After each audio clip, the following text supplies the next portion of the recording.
नमस्कार दोस्तों, स्वागत है आपका आपके चैनल कंपटीशन जीके ट्रिक में। दोस्तों, इस वीडियो लेक्चर में हम लोग उत्तर प्रदेश के मध्यकालीन इतिहास के बारे में पढ़ेंगे।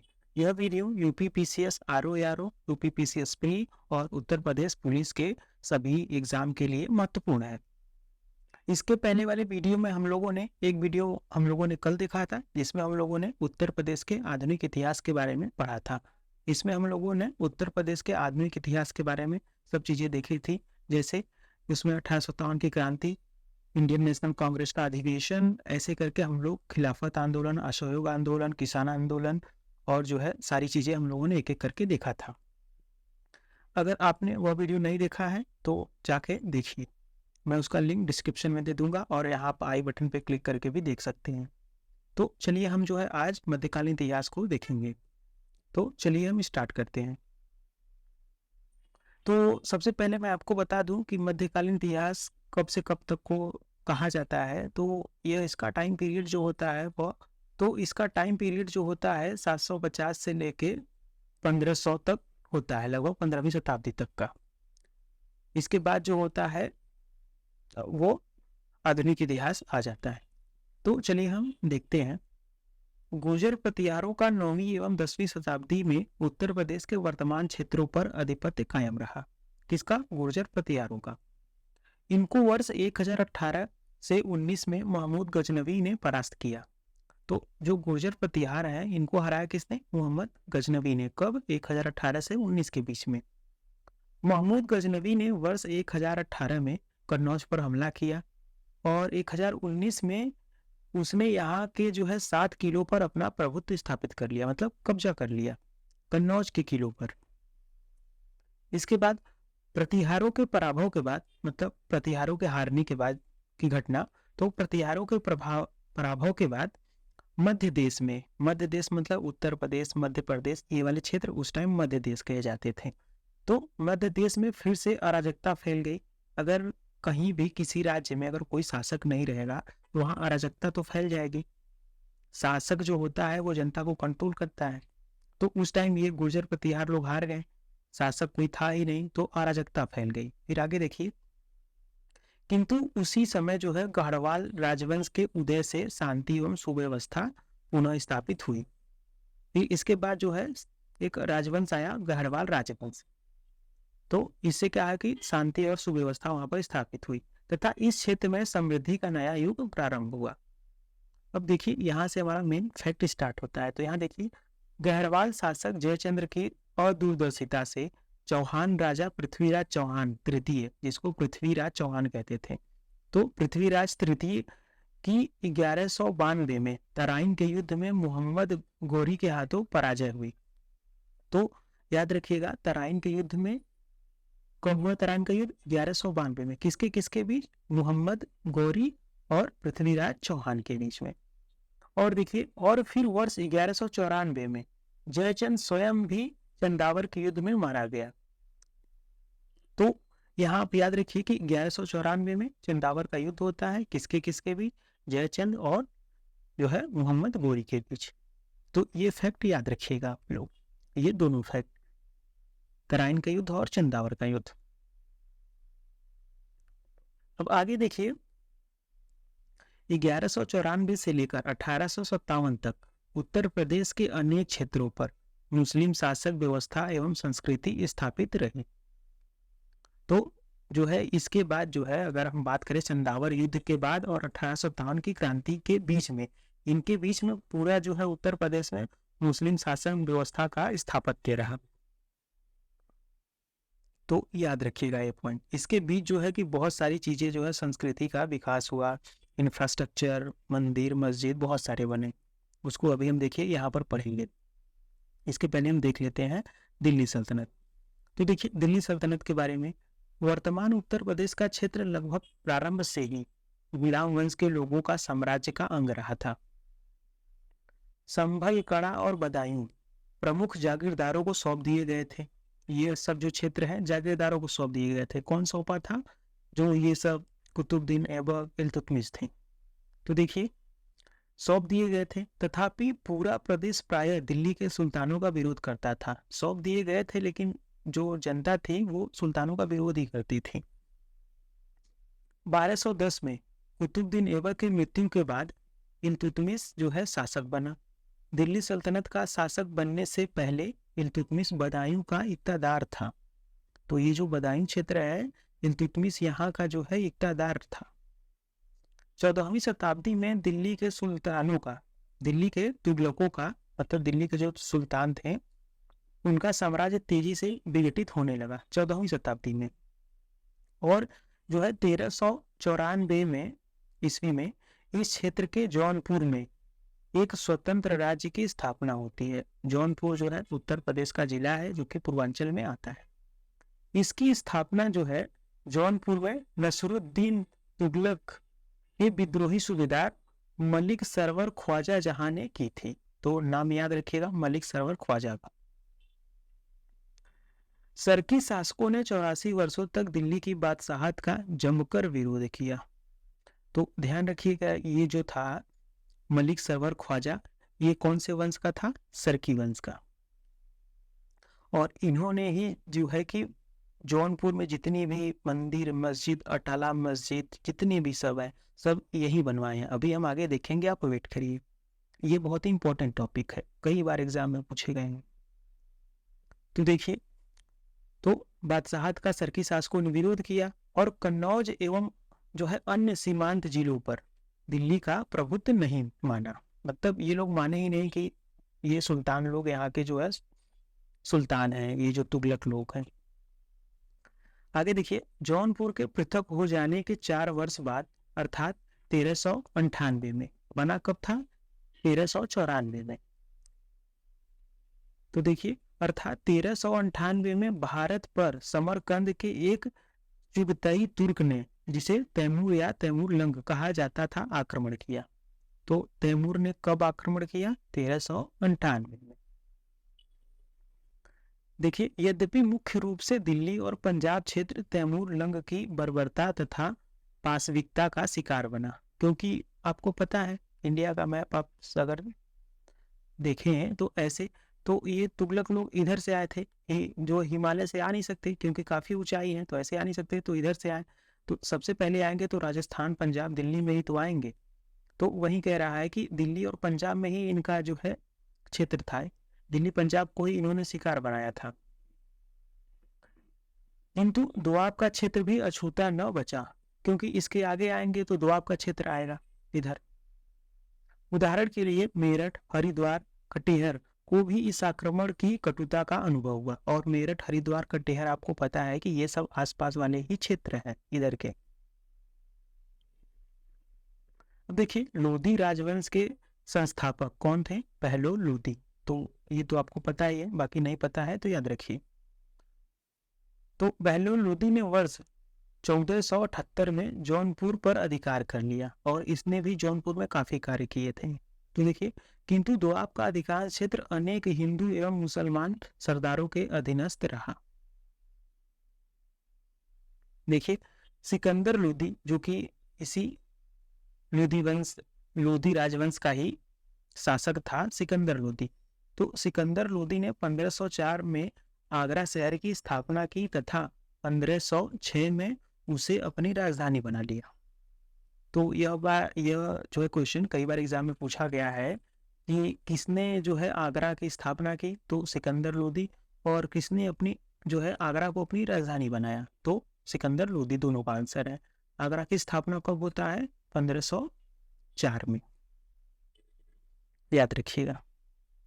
और आपको पता है कि अभी 1526 आएगा तो खेल बदल जाएगा। तो देखिए, अब हम देख लेते हैं सल्तनत कालीन जो प्रमुख शहर थे और इसकी स्थापत्य निर्माण, जो शहर बसाए, मंदिर, मस्जिद वगैरह बनाए, ये सब। तो देखिए, और ये काफी इंपॉर्टेंट है, ये आपको याद रखना ही रखना है। तो देखिए, जौनपुर नगर की स्थापना कौन करता है? निर्माता कौन? तो फिरोज शाह तुगलक होता है। आगरा शहर को कौन बसाता है? तो सिकंदर लोधी। और जो है जामा मस्जिद है, ये जामा मस्जिद जो जौनपुर वाली है, दिल्ली वाली नहीं, जौनपुर वाली, ध्यान रखिएगा। ये सारा चीज जो है सरकी शासकों ने कराया है जौनपुर में, सारा काम ध्यान रखिएगा। आप देख रहे हैं सरकी जौनपुर, पूरा यहाँ से यहाँ तक।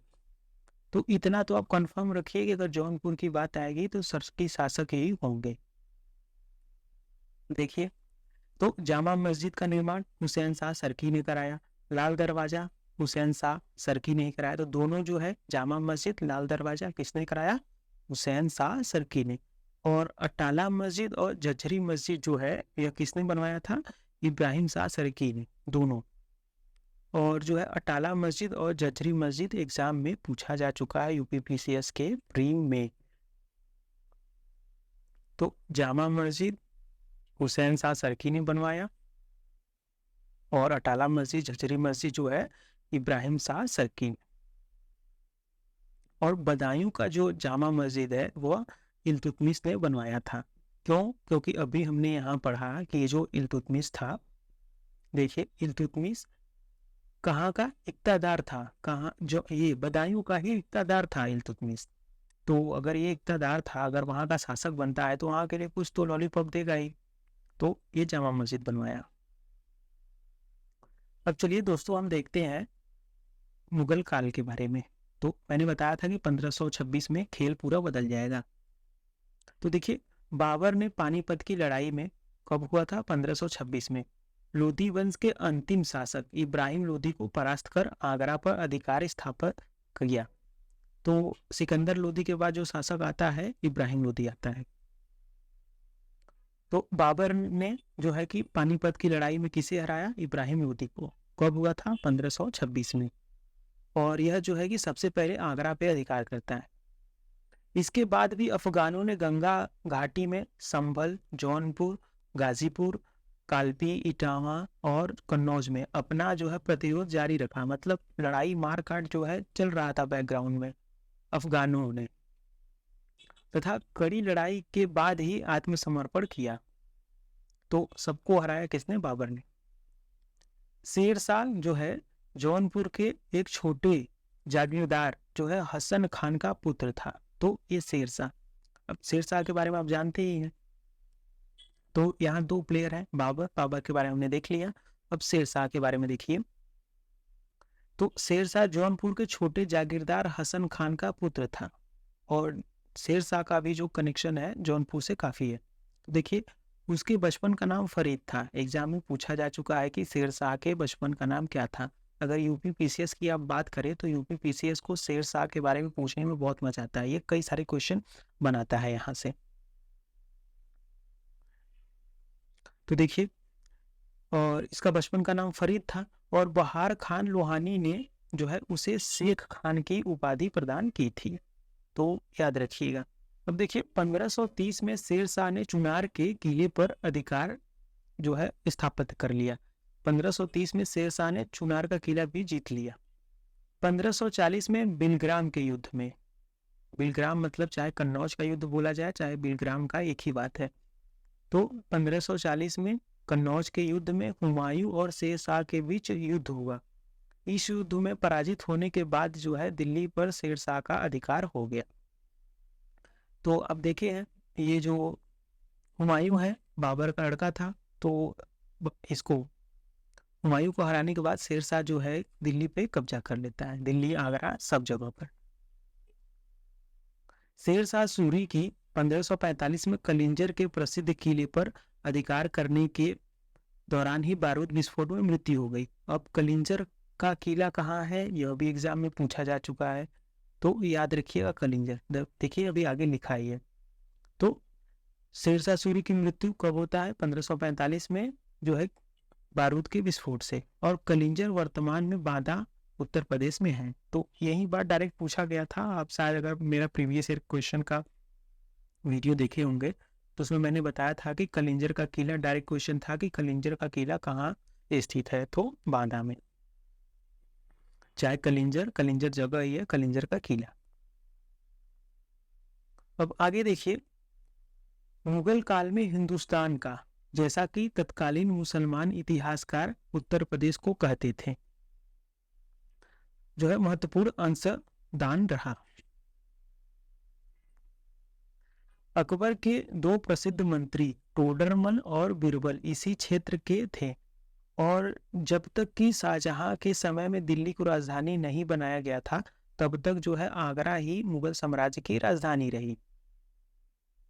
तो हमने यहाँ देखा था, जब बाबर आता है पानीपत के युद्ध में लड़ाई करने, इब्राहिम लोदी से लड़ाई करता है और हारता है, तो आगरा पे अधिकार करता है, और आगरा पे अधिकार करते करते वो इसी को राजधानी रहने ही देता है।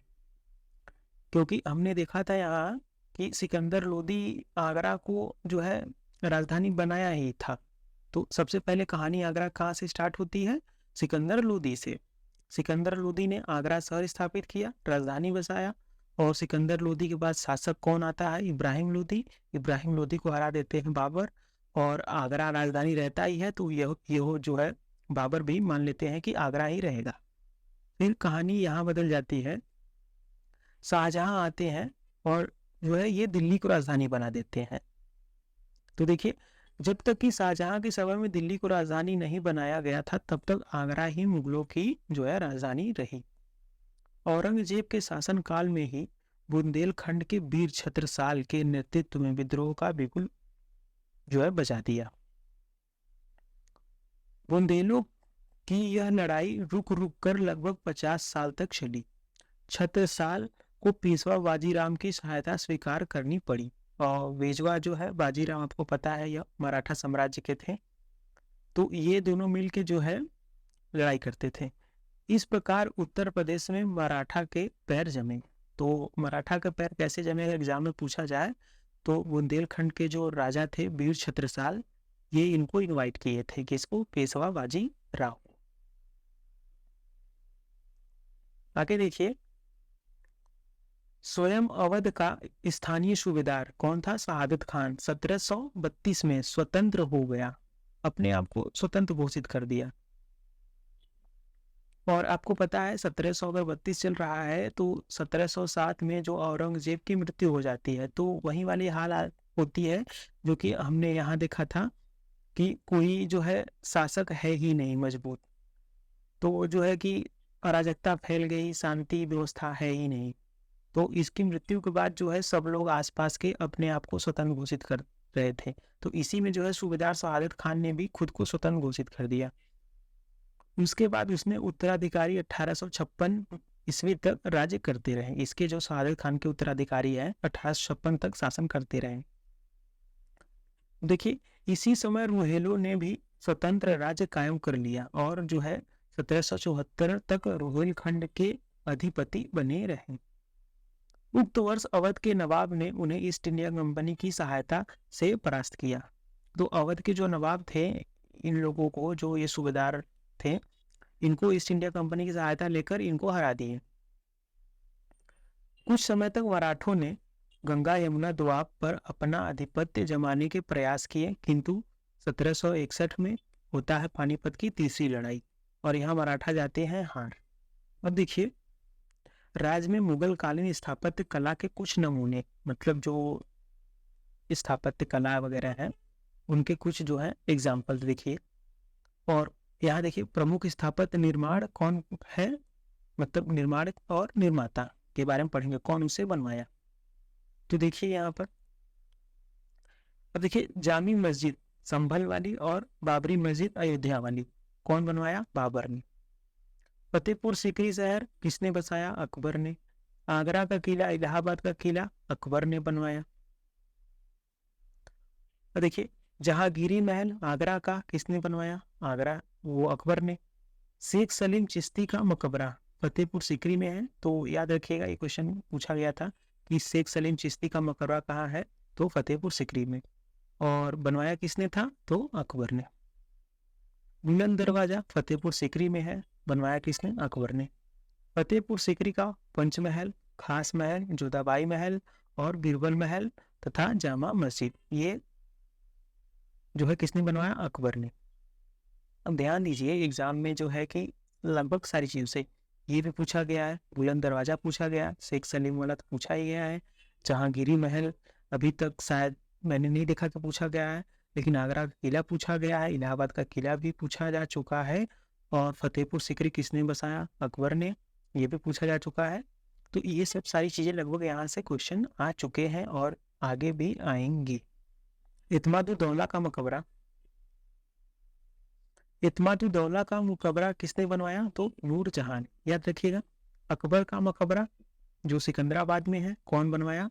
जहांगीर ने। तो याद रखिएगा ये बात कि अकबर का मकबरा अक, अकबर ने नहीं बनवाया है। अब ये बात जाहिर है कि मकबरा का मतलब होता है अगर इंसान कोई मरता है तो जहाँ उसे दफनाते हैं उसे मकबरा कहते हैं।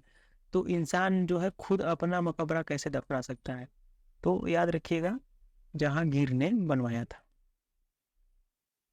अब देखिए मरियम का मकबरा सिकंदराबाद में है, किसने बनवाया? जहांगीर ने। ताजमहल बताने की जरूरत नहीं है, किसने बनवाया? शाहजहां ने। आगरा के किले में दीवाने आम, दीवाने खास और मोती मस्जिद किसने बनवाया? शाहजहां ने। और यह इंपॉर्टेंट है, याद रखिएगा, एग्जाम में पूछा जा चुका है, दीवाने खास किसने बनवाया? तो शाहजहां ने। लगभग यहाँ से सारे क्वेश्चन प्रीवियस ईयर में पूछे जा चुके हैं, तो याद रखिएगा, रिपीट भी होते रहते हैं। अब चलिए हम जो है इसके बाद औरंगजेब की मृत्यु के बाद देखते हैं क्या कहानी चलती है। तो हम देखते हैं अवध के नवाब के बारे में, जो हमने ऊपर अभी देखा था। यहाँ की अवध का स्वयं सूबेदार घोषित कर दिया शहादत खान ने।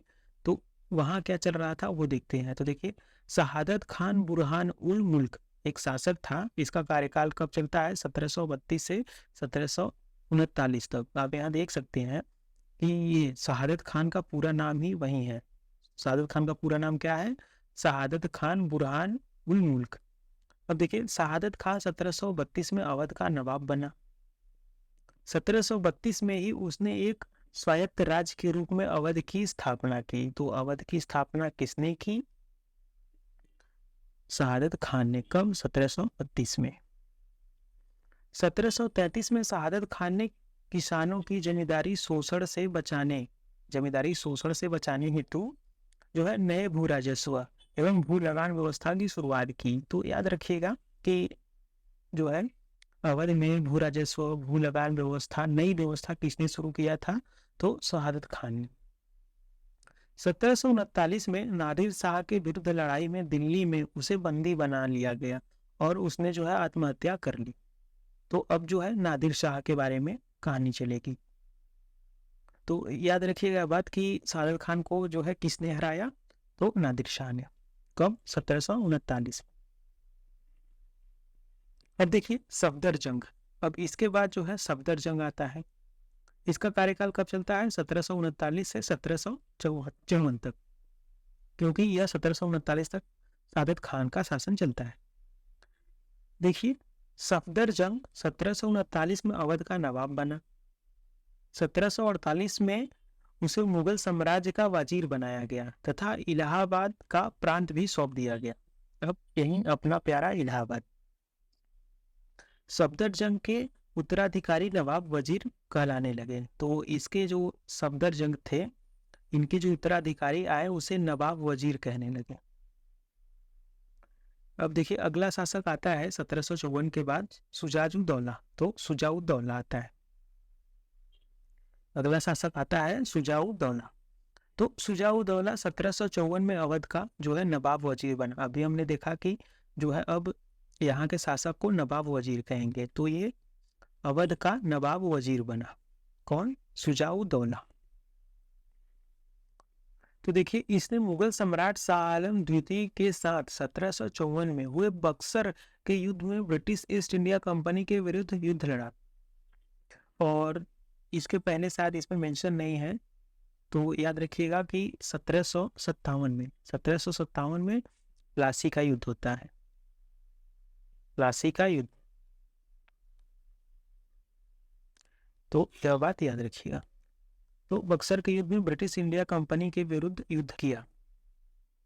किसके साथ? शाह आलम सेकंड के साथ। शुजाउद्दौला ने 1773 में वारेन हेस्टिंग के साथ बनारस की संधि की। जो है 1773 में इसने, इस युद्ध में आपको पता है कि जो बक्सर का युद्ध है इसमें शाह आलम और शुजाउद्दौला की टीम हार जाती है, ईस्ट इंडिया कंपनी जीतती है।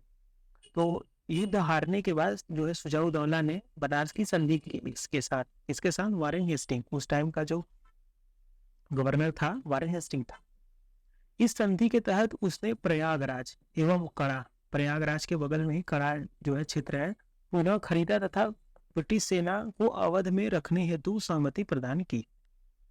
उसने अंग्रेजों की मदद से 1774 में रुहेलखंड को अवध में मिला लिया। अब अगला शासक देखिए आसफुदौला है। तो आसफुदौला ने 1775 में ब्रिटिश इंडिया कंपनी के साथ फैजाबाद की संधि की। इस संधि के तहत उसने कंपनी के ऋण को बढ़ा लिया। आसफुदौला ने अवध की राजधानी फैजाबाद से स्थानांतरित कर लखनऊ में स्थापित की। वाजिद अली शाह अगला शासक आता है।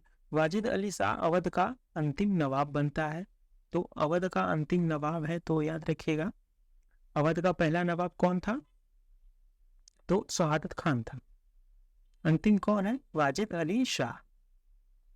तो ये अंतिम नवाब बनता है।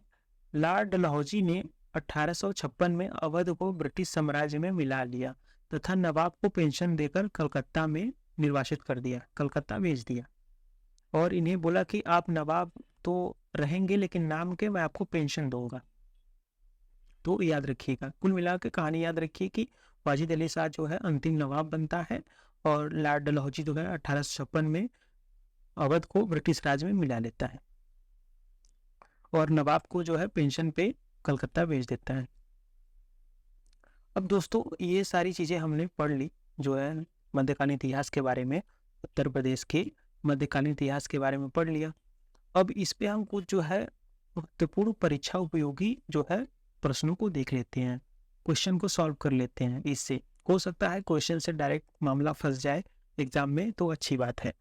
तो देखिए हमारा सबसे पहला क्वेश्चन है, हम लोग जो है अब यहाँ एक्सरसाइज करते हैं, अभ्यास करते हैं क्वेश्चंस का। तो सबसे पहला हमारा क्वेश्चन है, मौर्योत्तर युग में उत्तर प्रदेश का कौन सा नगर रेशम मार्ग से संबंधित था, जो एशिया से जुड़ा था? तो अब दोस्तों यहाँ ध्यान दीजिएगा, यहाँ अभी हमने जो है सारी चीजें यहाँ नहीं पढ़ा, उसको हम कुछ अलग से टॉपिक जो है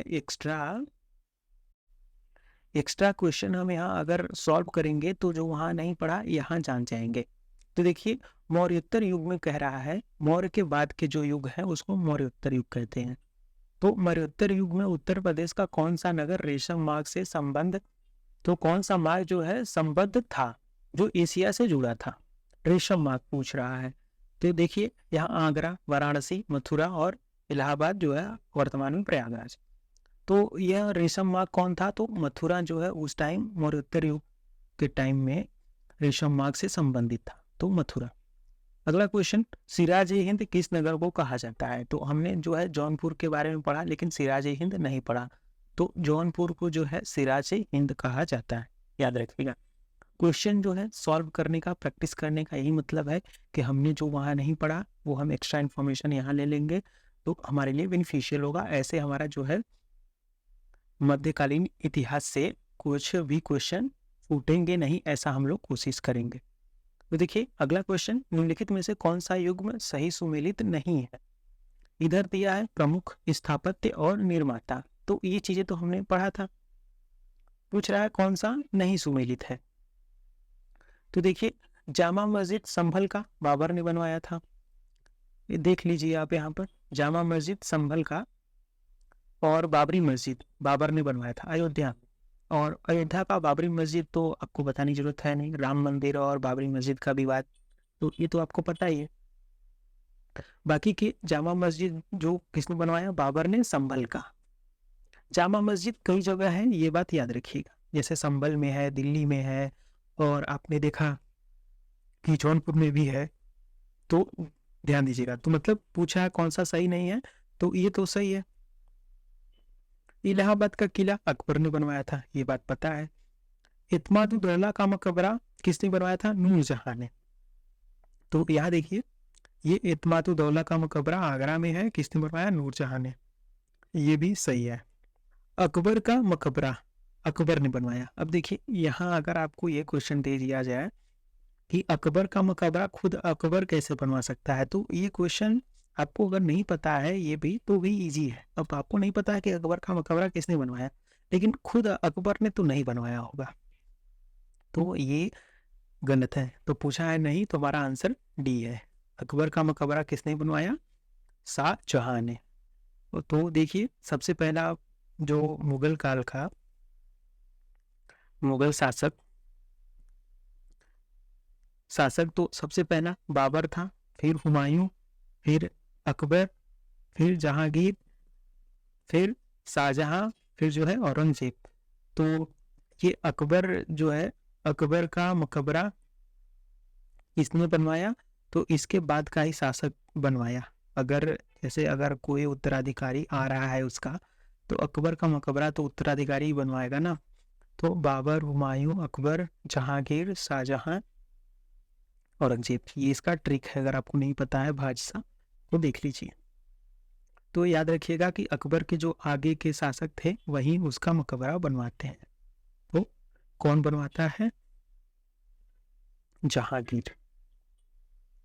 आगे क्वेश्चन देखिए, हर्षवर्धन ने 2 महान धार्मिक सम्मेलनों का आयोजन कहाँ किया? तो हर्षवर्धन के बारे में हम लोगों ने पढ़ा नहीं था। ये वर्धन साम्राज्य का जो है शासक था हर्षवर्धन, और अंतिम हिंदू शासक था। याद रखिए इसके बारे में, हर्षवर्धन के बारे में, ये जो है प्राचीन का मध्यकालीन इतिहास का अंतिम हिंदू शासक था हर्षवर्धन। तो इसने 2 जो है महान धार्मिक सम्मेलन किए थे। कौन कौन सी जगह? तो ध्यान रखिएगा, एक तो प्रयागराज में और एक कन्नौज में। तो पहला ये आंसर हमारा सही है, कन्नौज में और प्रयागराज में। और हर्षवर्धन की राजधानी ही कन्नौज थी, ये भी याद रखिएगा, बाकी सब गलत है। अगला क्वेश्चन, मलिक सवार ख्वाजा जहां ने कब जौनपुर में सरकी साम्राज्य की स्थापना की? अब यह क्वेश्चन देखिए यूपीपीसीएस प्री 2012 में पूछा जा चुका है। तो देखिए, हमने ये देखा था कि ख्वाजा जहां जो है सरकी साम्राज्य की स्थापना कब की थी? तो 1394 में। अगला, टोपरा तथा मेरठ के अशोक स्तंभ लेखों को दिल्ली कौन लाया? तो इनके जो है स्तंभ लेखों को दिल्ली लाने वाला शासक फिरोज शाह तुगलक था। तो फिरोज शाह तुगलक, यह जो है टोपरा और मेरठ में अशोक के जो है स्तंभ थे, ये लेखों के स्तंभ थे, और इसे जो है यहाँ से उठा के यह दिल्ली लाता है, क्योंकि यह दिल्ली का सुल्तान ही था। तो ये चाहता था कि मेरे सल्तनत में रहे। क्यों? क्योंकि अगर आए दिन अगर दिल्ली मेरठ हमारे हाथ से गया तो कम से कम ये जो स्तंभ शिलालेख है अपने कब्जे में रहे। बहू बेगम का मकबरा कहाँ स्थित है? तो बहू बेगम का मकबरा जो है अयोध्या में स्थित है। अयोध्या अभी फैजाबाद में है। अगला क्वेश्चन कह रहा है कि सूची 1 को सूची 2 से सुमेलित कीजिए तथा सूचियों के नीचे दिए गए कूटों के प्रयोग से उत्तर का चयन कीजिए। तो यहाँ देखिए, असल में दोस्तों शायद क्वेश्चन ही नहीं है, तो ये क्वेश्चन हम स्किप कर देते हैं। अगला हमारा देखिए क्वेश्चन, किस शासक ने मुगल साम्राज्य की आरंभिक राजधानी आगरा से दिल्ली स्थानांतरित किया? तो यह क्वेश्चन देखिए यूपीपीसीएस प्री 2014 में पूछा गया है। तो यह तो आपको पता है कि जो है आगरा से दिल्ली कौन स्थानांतरित करता है? तो शाहजहां करता है। हमने ऊपर देखा था अभी। सरकी साम्राज्य की स्थापना कहाँ पर की गई थी? तो सरकी साम्राज्य हमने बताया था कि सरकी साम्राज्य ने जौनपुर में काफी बड़े बड़े काम किए हैं। अकबर का मकबरा कहाँ स्थित है? तो अकबर का मकबरा सिकंदरा में स्थित है, सिकंदराबाद में। इसका अजमेर दिल्ली नहीं है, ये नहीं। अगला क्वेश्चन, किस अवध नवाब ने अवध की राजधानी फैजाबाद से ट्रांसफर करके लखनऊ स्थापित किया? तो वो कौन था? तो सादत खां नहीं था, शुजा-उद-दौला नहीं था, वाजिद अली शाह भी नहीं था। ये जो आसफुद्दौला था, इसने जो है फैजाबाद से लखनऊ राजधानी किया था। किस सल्तनत कालीन सुल्तान ने अपनी राजधानी दिल्ली से आगरा स्थानांतरित किया? तो दिल्ली से आगरा कर दिया। तो यह किसने किया था? तो देखिए सिकंदर लोदी ने। हमने पढ़ा था ऊपर कि यह जो आगरा की स्थापना करता है और राजधानी जो है आगरा स्थापित करता है। तो राजधानी पहले दिल्ली थी, दिल्ली सल्तनत के टाइम में। फिर उसके बाद जो है सिकंदर लोदी आता है, तो इसे आगरा करता है। फिर इसके बाद जो है आगरा से दिल्ली कर दिया जाता है। कौन करता है? तो शाहजहां। तो दिल्ली आगरा दिल्ली ऐसे चलता रहता है। अगला क्वेश्चन देखिए, मोहम्मद गोरी ने मेरठ पर कब आक्रमण किया? तो हमारा अगला क्वेश्चन है, मोहम्मद गोरी जो है मेरठ पर कब आक्रमण किया, क्वेश्चन पूछ रहा है। तो देखिए 1196 में, 1192, तो 1192 में करता है, और 1192 के युद्ध में ही जो इसे तराइन का युद्ध कहते हैं। तो अब आपको बता दें कि अगर ये 1192 में जो युद्ध होता है तराइन का युद्ध, तो किसके किसके बीच में हुआ था? तो एक तो मोहम्मद गोरी खुद था, दूसरे कौन थे? पृथ्वीराज चौहान। और ये जो तराइन जगह है, क्योंकि आप पूछ रहा है कि मेरठ पर आक्रमण कब किया, तो ये तराइन जो है वैसे तो अभी करनाल हरियाणा में है, हरियाणा में, लेकिन आपको पता है कि हरियाणा और मेरठ जो है कहीं ना कहीं दिल्ली एनसीआर सब ये आसपास अगर एक घेरा बना दे बड़े सा, तो सब जो है एक ही में आते हैं, मेरठ इधर आएगा। तो उस टाइम इतना कोई था नहीं साम्राज्य राज्य जिला, तो यह उस टाइम जो है मेरठ पर या आक्रमण किया या तराइन पर युद्ध के माध्यम से। अगला क्वेश्चन, 1764 में बक्सर युद्ध में अंग्रेजों के खिलाफ किस जो है अवध नवाब ने मीर कासिम और मुगल सम्राट का साथ दिया? तो कौन दिया था जो है अंग्रेजों के खिलाफ? तो यह कौन था? शुजाऊ दौला। आंसर डी सही है। महोबा को अपनी राजधानी बनाया, तो याद रखिएगा, ये हम लोगों ने पढ़ा नहीं था। महोबा को राजधानी संदेलों ने बनाया था, याद रखिए, इंपॉर्टेंट है। आगरा को राजधानी बनाई गई किसके द्वारा? तो सिकंदर लोदी के द्वारा, ये तो हम लोगों ने पढ़ा। जौनपुर नगर की स्थापना किसने किया? तो किसने किया? फिरोज शाह तुगलक ने। अगला क्वेश्चन देखिए, उत्तर प्रदेश की ग्राम विकास अधिकारी 2016 में पूछा गया था। तो सूची 1 में दिया है प्रमुख निर्माण, सूची में 2 में दिया है निर्माता। तो देखिए इसमें आपको पता कौन सा है। तो फिरोज शाह तुगलक जौनपुर नगर की स्थापना करता है। सिकंदर लोदी आगरा शहर की। अटाला मस्जिद का स्थापना कौन करता है? तो इब्राहिम शाह सरकी और लाल दरवाजा हुसैन शाह सरकी। तो इसका आंसर देखिए, कूट क्या है, कूट में दिया है, तो ध्यान दीजिए, ए का 2 बी का 1। तो देखिए ए का 2 बी का 1, ए का 2 बी का 1 2 में है,